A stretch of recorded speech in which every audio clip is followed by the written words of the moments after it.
Hello everyone and welcome to this session on DPSPs and fundamental duties. Previous sessions లో మనము fundamental rights and introduction to the Indian Constitution గురించి discuss చేసినాం. ఇప్పుడు మనము DPSPs and fundamental duties గురించి discuss చేద్దాం. DPSPs అంటే directive principles of state policies, తెలుగులో దీన్ని రాజ్య ఆదేశిక సూత్రాలు అంటారు. సో DPSPs అంటే they are the directions given by the constitution to the state. Direction ఎవరు ఇస్తున్నారు? Constitution is giving the direction ఎవరికి? To the state. అంటే స్టేట్కి, గవర్నమెంట్కి, డియర్ గవర్నమెంట్ మీరు కొన్ని సర్టన్ పాలసీస్ని ఇంప్లిమెంట్ చేయండి, కొన్ని ప్రిన్సిపల్స్ని ఫాలో అవ్వండి అని constitution is giving direction to the state. So DPSP అనేది ఏ పార్ట్లో ఉందని ఎగ్జామ్లో క్వశ్చన్ అడిగితే it is in part 4 of the Indian constitution. ఏ ఆర్టికల్స్లో ఉందంటే ఆర్టికల్ 36 to 51. మన ఫండమెంటల్ రైట్స్ వచ్చేసి పార్ట్ 3లో ఉన్నాయి, ఫ్రమ్ 12 to 35 ఆర్టికల్స్. దీని తర్వాత ఇమ్మీడియట్గా డిపిఎస్పి 36 to 51. సో డిపిఎస్పి అనే కాన్సెప్ట్ని మనము ఐరిష్ కాన్స్టిట్యూషన్ నుండి కాపీ చేయడం జరిగింది. ఐరిష్ అంటే ఐర్లాండ్ కాన్స్టిట్యూషన్. ఐర్లాండ్ వచ్చేసి దాన్ని స్పెయిన్ నుండి కాపీ చేయడం జరిగింది. సో మనం ఐర్లాండ్ నుండి తీసుకున్నాము, ఐర్లాండ్ స్పెయిన్ నుండి తీసుకుంది. So this is again a very important MCQ from exam point of view. So doctor BR Ambedkar ఏమన్నారంటే దీన్ని he called it as novel features of the Indian constitution. రిట్స్ని he called it as heart and soul of the Indian constitution. Novel features అని దేన్ని అంటామంటే డిపిఎస్పిని. ఇది కూడా exam point of వ్యూలో వెరీ వెరీ ఇంపార్టెంట్. ఇప్పుడు మనం డిపిఎస్పి యొక్క నేచర్ అండ్ ఫీచర్స్ చూసుకుంటే these principles are not justiciable. అంటే దీన్ని మనం కోర్టులో ఎన్ఫోర్స్ చేయలేము. డిపిఎస్పిని ఎన్ఫోర్స్ చేయకపోతే you cannot go to the court. But fundamental rights మనం చూసుకుంటే ఫండమెంటల్ రైట్స్ అనేవి దే ఆర్ అబ్సల్యూట్లీ ఎన్ఫోర్సబుల్. ఏ ఫండమెంటల్ రైట్ వాయిలేట్ అయినా కానీ మనం డైరెక్ట్గా సుప్రీం కోర్టుకి వెళ్ళొచ్చు. బట్ ఇక్కడ డిపిఎస్పి కేసులో we cannot actually do that. తర్వాత they resemble the instrument of instructions enumerated in the government of India act 1935. మనము introduction to the Indian constitution సెషన్లో డిస్కస్ చేయడం జరిగింది. ఏంటంటే ఇండియన్ కాన్స్టిట్యూషన్ని they criticise it as carbon copy of government of India act 1935. Britishers ఉన్నప్పుడు వాళ్ళు తయారు చేసినటువంటి గవర్నమెంట్ ఆఫ్ ఇండియా యాక్ట్ 1935లో ఇన్స్ట్రుమెంట్ ఆఫ్ ఇన్స్ట్రక్షన్స్ అని ఒకటి ఉన్నది. So that is almost similar to DPSPs. తర్వాత డిపిఎస్పి యొక్క మేజర్ ఆబ్జెక్టివ్ ఏంటంటే it is to establish a welfare state, right? So DPSPs అనేవి జస్టిషియబుల్ కాకపోయినప్పటికీ they are fundamental in the governance of the country and state యొక్క duty ఏంటంటే to make sure that the DPSPs are enforced, right? ఒకవేళ కోర్ట్స్కి ఏదైనా ఒక లా వ్యాలిడా, ఇన్వాలిడా, constitutional, unconstitutional అని తెలవడానికి they will apply DPSPs. ఒకవేళ ఒక పర్టికులర్ లా డిపిఎస్పీని ఎన్ఫోర్స్ చేస్తే the courts might consider that particular law as constitutional. Classification of DPSPs అంటే ప్రిన్సిపల్స్ అంటే డైరెక్టివ్ ప్రిన్సిపల్స్. ఇండియన్ కాన్స్టిట్యూషన్లో జనరల్గా ఎటువంటి క్లాసిఫికేషన్ అనేది చేయబడలేదు, డైరెక్ట్ ఆర్టికల్స్ ఇస్తూ వెళ్ళిపోయాడు. బట్ మనము based on the ideology of the principle దాన్ని 3 కేటగరైజేషన్స్ చేయడం జరిగింది.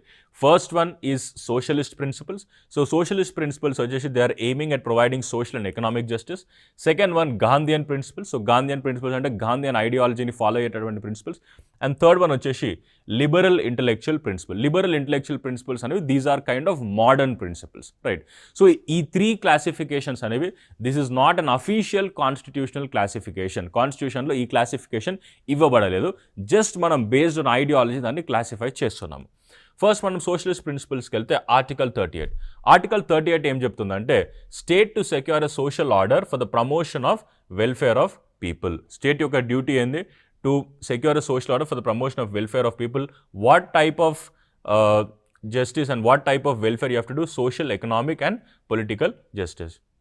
తర్వాత 39 ఏం చెప్తుందంటే guarantees right to adequate means of livelihood, equal pay for equal work for both men and women and prevention of concentration of wealth, right? So men and విమెన్కి ఇద్దరికి same payment రావడము in terms of employment and also wealth మొత్తం ఒకరి దగ్గర ఉండకుండా prevent చేయడము. సో ఇవన్నీ కూడా article 39 is giving. Then 41 says that right to work, to education and to public assistance in case of unemployment, old age, sickness and disablement, right? So right to work ఉండాలి, right to education ఉండాలి. ఎవరికి? Unemployed వాళ్ళకి and old age వాళ్ళకి, sick ఉన్న వాళ్ళకి and disable వాళ్ళకి. Then 42 is talking about provision for just and humane conditions for work and maternity relief. And 43A is talking about participation of workers in the management of industries.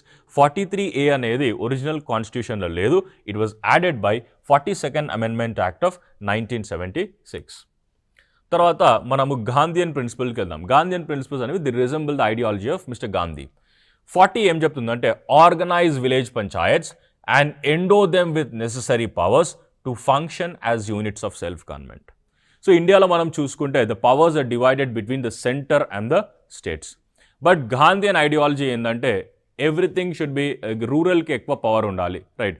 So rural bodies, local self government ఉండాలి, village panchayats ఉండాలి అని Gandhian ideology చెప్తుంది. So దీన్ని enforce చేయడానికి parliament తర్వాత amendment తీసుకురావడం జరిగింది, 72nd and 73rd amendment. దాని గురించి మనం తర్వాత డిస్కస్ చేద్దాం, right? And article 43 is promotion of cottage industries on an individual or cooperative basis in rural areas. Rural ఏరియాస్లో కాటేజ్ ఇండస్ట్రీస్ అంటే చిన్న చిన్న పరిశ్రమలని ఎంకరేజ్ చేయాలి, ఇండివిజువల్ కానీ లేదా ఇన్ టర్మ్స్ ఆఫ్ కోఆపరేషన్ అని గాంధీ అండ్ డిపిఎస్పి చెప్తుంది. 46 ఏం చెప్తుందంటే promote the educational and economic interest of SC, ST and other weaker sections. 47 వచ్చేసి it is prohibiting the consumption of intoxicating drinks and drugs which are injurious to health. So, 47 అనేది this is actually trying to place a complete ban on alcohol and any other drugs which are harmful to public health. But ఇండియాలో చాలా స్టేట్స్లో there is consumption of alcohol. State is also authorising them to do it. ఎందుకు అంటే DPSPs are again not enforceable. డిపిఎస్పీని enforce చేయకపోతే మనం ఎటువంటి కోర్టులో కేసు వేయడానికి వీల్లేదు. నెక్స్ట్ 48 ఏం చెప్తుందంటే prohibit the slaughter of cows, cows and other milch and drought cattle, right? So milch అంటే ఇక్కడ మిల్క్ ఇచ్చేటటువంటి క్యాటిల్ అండ్ డ్రాట్ అంటే the other cattle which is use like for example a bull, right? So వీళ్ళందరినీ మనము protect చేయాలి, slaughter చేయొద్దు అని Gandhi and DPSP which is mentioning under article 48. లాస్ట్లో మనము లిబరల్ ఇంటలెక్చువల్ ప్రిన్సిపల్ చూద్దాం. లిబరల్ ఇంటలెక్చువల్ ప్రిన్సిపల్స్ అనేది these are certain modernised principles. First one వచ్చేసి 44 secure for all citizens uniform civil code throughout the country. So uniform civil code అంటే for all civil matters we should have a uniform code. మనం ఇంతకుముందు family లా చాప్టర్లో discuss చేసినాము. హిందూస్కి Hindu marriage act, ముస్లిమ్స్కి Muslim personal law షరియత్ act, dissolution of Muslim marriage act, తర్వాత క్రిస్టియన్స్కి Christian marriage act, పార్సీస్కి Parsi marriage and divorce act. ఇట్లా డిఫరెంట్ రిలీజన్స్కి there are different personal laws, right? మ్యారేజ్కి ఒక particular, then for inheritance there is a different provision, డివోర్స్కి there is a different provision, right? So ఇవన్నిటికీ ఒక యూనిఫామ్ సివిల్ కోడ్ ఉండాలని article 44 అనేది చెప్తుంది. వేరే సివిల్ మ్యాటర్స్లో అంటే కాంట్రాక్ట్స్ కానీ వేరే అన్నిటికీ we already have a common law, right? But personal law మ్యాటర్స్లో we don't have a civil code, uniform civil code లేదు. సో అది ఉండాలని 44 చెప్తుంది. తర్వాత 45 provide early childhood care and education for all children until they complete the age of 6 years. So ఇది వచ్చేసి ఒక change which was made by 86th amendment act. ఎందుకంటే ఇంతకుముందు 45లో రైట్ టు ఎడ్యుకేషన్ అని ఉండేది. బట్ మనం రైట్ టు ఎడ్యుకేషన్ని డిపిఎస్పి నుండి తీసుకొని ఫండమెంటల్ రైట్స్లో పెట్టడం జరిగింది. ఫండమెంటల్ రైట్స్లో ఏ ఆర్టికల్లో ఉంది? It is there under article 21A. ఇది ఒరిజినల్ కాన్స్టిట్యూషన్లో లేదు. 86th కాన్స్టిట్యూషన్ అమెండ్మెంట్ యాక్ట్ 2002 ద్వారా మనం దీన్ని యాడ్ చేయడం జరిగింది. Next 48 organise agriculture and animal husbandry on modern and scientific lines. Gandhi and DPSP ఏం చెప్తుందంటే కౌని, బఫెల్లోస్ని వీటన్నిటిని స్లాటర్ చేయొద్దు అంటుంది. వెరస్ స్మాల్ ఇండస్ట్రీస్ని ఎంకరేజ్ చేయాలంటుంది. ఇక్కడ liberal intellectual principle is talking about agriculture and animal husbandry on modern and scientific lines, right? Next 50 separation of judiciary from the executive in the public services of the state. Judiciary మరియు executive ఇద్దరు సపరేట్గా ఉండాలి. So there should be a clear water tight compartment. Executive అనేది judiciary మ్యాటర్స్లో, judiciary అనేది executive మ్యాటర్స్లో involve కావద్దు అని ఆర్టికల్ 50 చెబుతుంది. Article 51 promote international peace and security and maintain just and honourable relations with nation states, right? So అన్ని నేషన్స్తో మనం మంచి రిలేషన్షిప్ మెయింటైన్ చేయాలి. And also settlement of any international disputes with the help of arbitration or with the help of other ADR means. So అది కూడా article 51 చెబుతుంది. So these are certain DPS. ఇప్పుడు మనము కొత్త డిపిఎస్పీస్ ఏవైతే యాడ్ చేయబడ్డాయో by amendments చూద్దాం. First 42nd amendment ద్వారా యాడెడ్ 4 న్యూ ప్రిన్సిపల్స్. 39లో హెల్త్ డెవలప్మెంట్ ఆఫ్ చిల్డ్రన్, 39Aలో ఫ్రీ లీగల్ ఎయిడ్, 43Aలో workers participation and 48A protection of environment. ఇవన్నీ 42nd అమెండ్మెంట్ ద్వారా యాడ్ చేయడం జరిగింది. 44th అమెండ్మెంట్ ద్వారా 38(2)ని యాడ్ చేయడం జరిగింది, which is requiring the state to minimize inequalities in income, status, facilities and opportunities. తర్వాత 86 అమెండ్మెంట్ యాక్ట్ ఆఫ్ 2002 మనం ఆల్రెడీ డిస్కస్ చేయడం జరిగింది. Change the subject matter of article 45 to focus on early childhood care, that is 0 to 6 years, and made elementary education a fundamental right under article 21 capital A. Right. So 86 amendment ద్వారా మనకి 3 పార్ట్స్లో changes రావడం జరిగింది. First fundamental rights, second fundamental duties, third DPSP. Fundamental rights 21A add చేయడం జరిగింది. డిపిఎస్పిలో 0 to 6 year వాళ్ళకి childhood care గురించి add చేయడం జరిగింది. ఫండమెంటల్ డ్యూటీలో last duty, that is 6 to 14 yearsకి ఎలిమెంటరీ ఎడ్యుకేషన్ ప్రొవైడ్ చేసే డ్యూటీని యాడ్ చేయడం జరిగింది. Next 97th amendment added 43B relating to promotion of cooperative societies. ఇప్పుడు ఫండమెంటల్ రైట్స్ అండ్ డిపిఎస్పి మధ్యలో కాన్ఫ్లిక్ట్ గురించి మనం ఆల్రెడీ ఫండమెంటల్ రైట్స్ చాప్టర్లో డిస్కస్ చేసినాం. ఇప్పుడు దాన్ని ఇంకొంచెం డీటెయిల్గా డిస్కస్ చేద్దాం. సో ఫస్ట్ క్వశ్చన్ వచ్చేసి which has come up in Champakam Dorairajan case. Champakam Dorairajan versus state of మద్రాస్లో సుప్రీంకోర్టు ఏం చెప్పిందంటే, in case of any concept between fundamental rights and DPSPs, the fundamental rights would prevail. అంటే ఒకవేళ ఫండమెంటల్ రైట్స్ అండ్ డిపిఎస్పి మధ్యలో ఏదైనా problem వస్తే, రెండింటి మధ్యలో కాన్ఫ్లిక్ట్ వస్తే, fundamental rights will be given supremacy. అంటే సుప్రీంకోర్టు ఏమని చెప్పదలుచుకుందంటే ఇక్కడ fundamental rights are supreme, fundamental rights are more important than DPSPs. తర్వాత సేమ్ స్టాండ్ ఇక్కడ మనం గోలక్నాథ్ కేసులో చూస్తే, గోలక్నాథ్లో కూడా సేమ్ చెప్పడం జరిగింది, ఫండమెంటల్ రైట్స్ ఆర్ సాక్రోసాంక్ట్, అంటే ఫండమెంటల్ రైట్స్ అనేవి పవిత్రమైనవి and cannot be amended for the implementation of DPSPs. డిపిఎస్పిని ఇంప్లిమెంట్ చేయడానికి మనము ఫండమెంటల్ రైట్స్ని అమెండ్ చేయలేము అని గోలక్నాథ్ కేసులో చెప్పడం జరిగింది. మనం ఆల్రెడీ ఫండమెంటల్ రైట్స్ చాప్టర్లో డిస్కస్ చేసినాము that in Golaknath case the supreme court has held that fundamental rights are sacrosanct, fundamental rights are transcendental, fundamental rights are given an immutable position, అంటే దాన్ని ఎవరు టచ్ చేయలేరు, వాటిని అసలే చేంజ్ చేయడానికి వీలేదు. ఒకవేళ చేంజ్ చేయాలంటే కాన్స్టిట్యూంట్ అసెంబ్లీ వచ్చి కూర్చోవాలి, పార్లమెంట్ చేయలేదని సుప్రీంకోర్టు చెప్పడం జరిగింది. అంటే ఇనీషియల్ డేస్లో ఫండమెంటల్ రైట్స్కి సుప్రీమసీ అనేది ఇవ్వడం జరిగింది, అంటే fundamental rights are more supreme అని Supreme Court has ruled in various cases.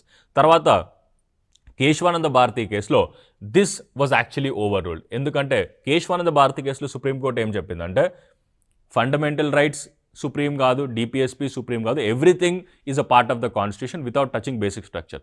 So Supreme Court has upheld the validity of 31C, stating that laws giving effect to articles 39B and 39C can supersede 14 and 19. అంటే 39B and 39C రెండు డిపిఎస్పిని enforce చేయడానికి 14 and 19ని violate చేయొచ్చు అని 31C చెప్తుంది. దాన్ని కేశవానంద భారతి కేసులో upheld చేయడం జరిగింది. అంటే డిపిఎస్పి సుప్రీం కాదు, ఫండమెంటల్ రైట్స్ సుప్రీం కాదు అని కేశవానంద భారతి కేసులో మెన్షన్ చేయడం జరిగింది. తర్వాత మినర్వా మిల్స్ కేసులో కూడా same thing, fundamental rights supreme కాదు, డిపిఎస్పి సుప్రీం కాదు. The constitution is built on the bed rock of harmony and balance between fundamental rights and DPSP అని మినర్వా మిల్స్ కేసులో కూడా చెప్పడం జరిగింది. తర్వాత ఇంప్లిమెంటేషన్ ఆఫ్ డిపిఎస్పి మనం ఆల్రెడీ డిస్కస్ చేసినాము. డిపిఎస్పీస్ ఇంప్లిమెంట్ కాకపోతే we cannot go to the court, but state అనేది డిపిఎస్పీస్ని ఎన్ఫోర్స్ చేయొచ్చు. For example land reforms. So ఇండియాలో land ceiling acts తీసుకురావడము, right, and land reforms చేయడం అనేది it is also an implementation of DPSP, wherein we're trying to prevent the concentration of material wealth, prevent the concentration of means of production. తర్వాత కొన్ని labour laws కూడా మనం తీసుకురావడం జరిగింది, like for example minimum wages act, maternity benefit act, right, and Panchayat Raj 73rd amendment ద్వారా we have done certain things.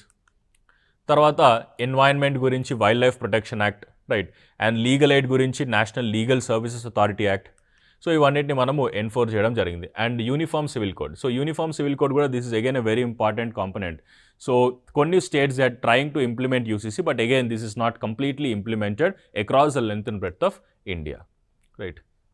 So uniform civil code అనేది it still remains as a debated topic, balancing national integration with the freedom of religion. This is a classic example of enforcing a DPSP violating a fundamental right. 25 ఏం చెప్తుందంటే the right to follow your own religion, right, the right to practice your religion. But 44 ఏమంటుంది, create a uniform civil code. If you create a uniform civil code, you might have to do something which is not mentioned in your religion, right. So ఇక్కడ this is again a classic conflict between fundamental right and DPSP. మనం exam fact sheet ప్రకారం చూసుకుంటే ఎగ్జామ్లో అడిగే basic factual questions ఏ పార్ట్లో ఉంది DPSP అంటే 4, ఏ articles నుండి ఉందంటే 36 to 51, ఎక్కడ నుండి తీసుకున్నామంటే మనం ఐర్లాండ్ నుండి తీసుకున్నాం, ఐర్లాండ్ స్పెయిన్ నుండి తీసుకుంది. తర్వాత జస్టిషియబిలిటీ, దే ఆర్ నాన్ జస్టిషియబుల్ అంటే డిపిఎస్పీస్ ఎన్ఫోర్స్ కాకపోతే we cannot go to the court. తర్వాత మేజర్ కేసెస్ ఇక్కడ ఏమన్నాయంటే మినర్వా మిల్స్, ఎందుకంటే మినర్వా మిల్స్ సుప్రీంకోర్టు ఏం చెప్పిందంటే harmony and balance between fundamental rights and DPSP is a part of basic structure. The Constitution is built on the bedrock of harmony and balance between fundamental rights and DPSP. ఇప్పుడు మనము next topic fundamental duties గురించి discuss చేద్దాం. So fundamental duties అనేది it is continuation to DPSP. So ఇంతకుముందు మనం discuss చేయడం జరిగింది fundamental rights they are mentioned in part 3 of the Indian constitution, articles 12 to 35. తర్వాత డిపిఎస్పి వచ్చేసి it is mentioned in part 4 of the Indian constitution, articles 36 to 51.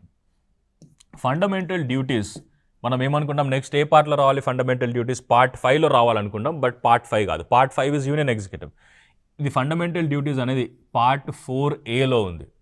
ఎందుకు part 4A అంటే దీన్ని ఒక అమెండ్మెంట్ ద్వారా మనం యాడ్ చేయడం జరిగింది. ఫండమెంటల్ డ్యూటీస్ అనేవి ఒరిజినల్ కాన్స్టిట్యూషన్లో లేవు, right.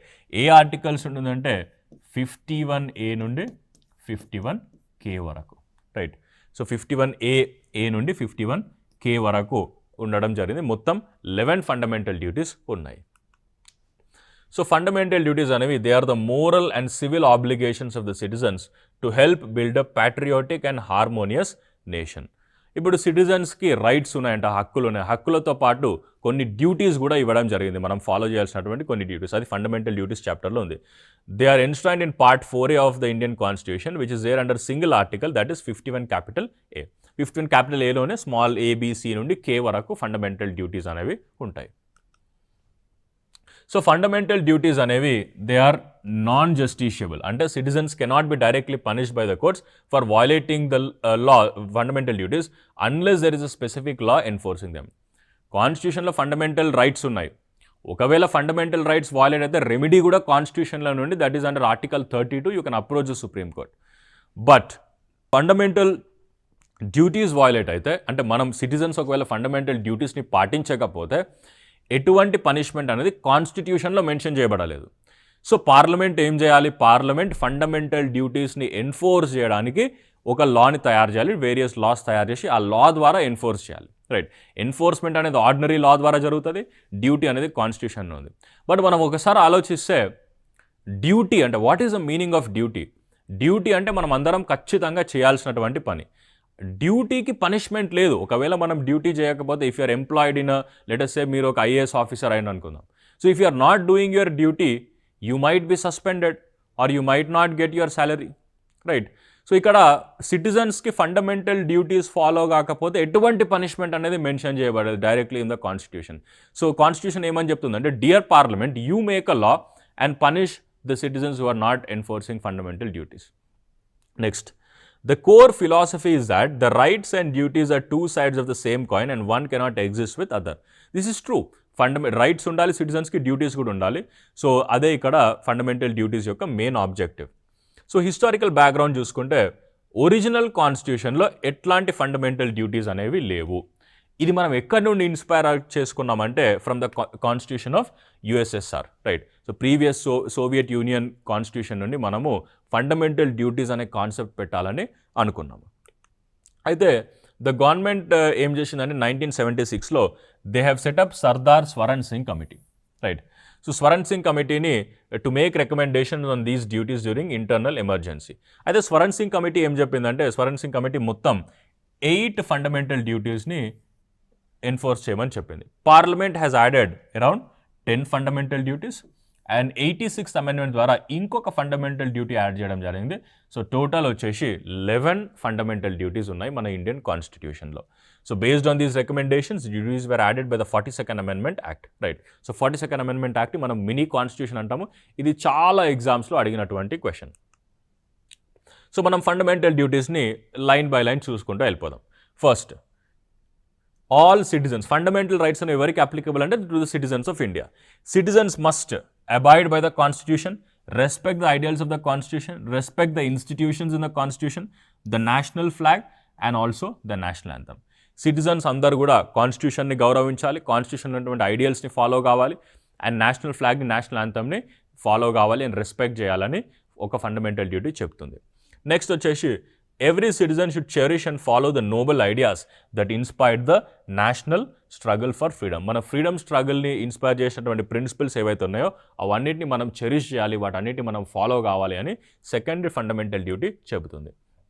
Next, it is a duty to uphold and protect the sovereignty, unity and integrity of India. So citizens భారతదేశం యొక్క సార్వభౌమాధికారాన్ని అలాగే యూనిటీని అంటే ఐక్యతని అండ్ సమగ్రతని కాపాడాలని ఈ ఫండమెంటల్ డ్యూటీ చెబుతుంది. Next, citizens are expected to defend the country and render national service whenever called upon to do so.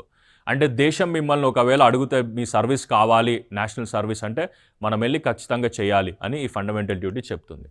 Next, the citizens must promote harmony and spirit of common brotherhood while renouncing the practices that are derogatory to the dignity of women.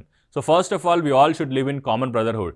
Second thing, we have to renounce all the practices which are derogate to the dignity of women. Women యొక్క డిగ్నిటీకి భంగం కలిగించేలా ఉన్నటువంటి practices ఏవైతున్నాయో, it might be religious practices, social practices, cultural practices, అన్నిటిని మనం renounce చేయాలి, give up చేయాలి, cancel చేయాలని ఈ ఫండమెంటల్ డ్యూటీ చెబుతుంది. Next, citizens should value and preserve the rich heritage of India's composite culture. Indian కల్చర్లో ఉన్నటువంటి మన హిస్టారిక్ మాన్యుమెంట్స్ కానీ మన కల్చర్ ఏదైతే ఉందో అది మొత్తాన్ని సిటిజన్స్ ప్రొటెక్ట్ చేయాలి అని ఈ ఫండమెంటల్ డ్యూటీ చెబుతుంది. Next, it is mandatory to protect and improve the natural environment including forest, lakes, rivers, wildlife and to have compassion for living creatures. So మన వైల్డ్ లైఫ్ అంటే it includes everything, both flora as well as fauna, plants and యానిమల్స్ని మనం protect చేయాలి, రివర్స్ని protect చేయాలి, లేక్స్ని protect చేయాలి, and also living creatures ఏవైతే ఉన్నాయో వేరే అదర్ యానిమల్స్ పట్ల కూడా మనము చాలా కంపాషనేట్గా ఉండాలి అని ఈ ఫండమెంటల్ డ్యూటీ చెబుతుంది. Individuals must develop a scientific temper, humanism, a spirit of enquiry and reform. అంటే ఎవరైనా ఏదైనా చెప్తే మనం దాన్ని బ్లైండ్గా బిలీవ్ చేయకుండా we should have a scientific temper, right? We should question every single thing, right? And we should always look for reform, we should always look into inquiry అని fundamental duty చెప్తుంది. Next, everyone must safeguard public property and strictly observe violence. అందరూ public property ఏదైతే ఉందో అంటే మన public buildings కానీ, buses కానీ, trains కానీ ఇవన్నిటిని మనం పబ్లిక్ ప్రొటెక్ట్ చేయాలి అండ్ అట్లనే వైలెన్స్ అనేది అస్సలే చేయొద్దు అని ఈ ఫండమెంటల్ డ్యూటీ చెబుతుంది. Citizens should strive for excellence in all spheres of individual and collective activity. So అందరూ ప్రతి ఒక్క యాక్టివిటీలో కలెక్టివ్గా ముందుకెళ్లాలని ఫండమెంటల్ డ్యూటీ చెప్తుంది. Next, the 11th duty requires that parents or guardians to provide educational opportunities to the child or ward between the ages of 6 and 14 years. So ఈ duty అనేది 86th Amendment act ద్వారా add చేయడం జరిగింది. ఎవరైతే parent are Guardian ఉన్నారో వాళ్ళ duty ఏంటంటే 6 to 14 years ఉన్న పిల్లలకి ఎడ్యుకేషన్ని అందించడము. So these are certain fundamental duties. So fundamental duties యొక్క ఫీచర్స్ మనం చూసుకుంటే it is a list of moral duties as well as moral duties such as cherishing noble ideals and civic duties such as respecting the constitution. These duties apply exclusively to Indian citizens and do not extend to foreigners. Duties అనేవి foreigners లేవు, whereas fundamental rights అనేవి కొన్ని foreigners కూడా apply అవుతాయి. They serve as codification of tasks that have historically been integral to the Indian way of life. While they are non-justiciable, Parliament is free to enforce them via suitable legislation. Right? So దీనికోసం మనము flag code of India అని ఒకటి చేసుకున్నాము. Various fundamental డ్యూటీస్ని enforce చేయడానికి there are different laws which are there. Parliament has to make stricter laws to enforce fundamental duties. So duties యొక్క main significance ఏంటంటే they serve as a warning signal against anti-national, anti-social activities like burning the flag, destroying public property. So ఇట్లాంటివి జరగకుండా duties అనేవి మనని protect చేస్తున్నాయి. And they constantly remind citizens that సిటిజన్స్కి rights ఉన్నాయి, rights లాగానే డ్యూటీస్ కూడా ఉంటాయని చెప్తుంది. సో కోర్ట్ కూడా ఇంటర్ప్రెట్ చేయడానికి డ్యూటీస్ని యూజ్ చేయవచ్చు. రైట్? ఇప్పుడు మనం రిలేషన్షిప్ విత్ ఫండమెంటల్ రైట్స్ చూసుకుంటే fundamental rights and fundamental duties రెండు they are both sides of the coin, రెండు హ్యాండ్ ఇన్ హ్యాండ్ వెళ్ళాలి. సో ఇక్కడ in AIIMS students union versus AIIMS, Supreme Court aimed the court ruled that duties are equally important as rights. So these are some important components from DPSP and Fundamental Duties chapter. Thank you so much for watching.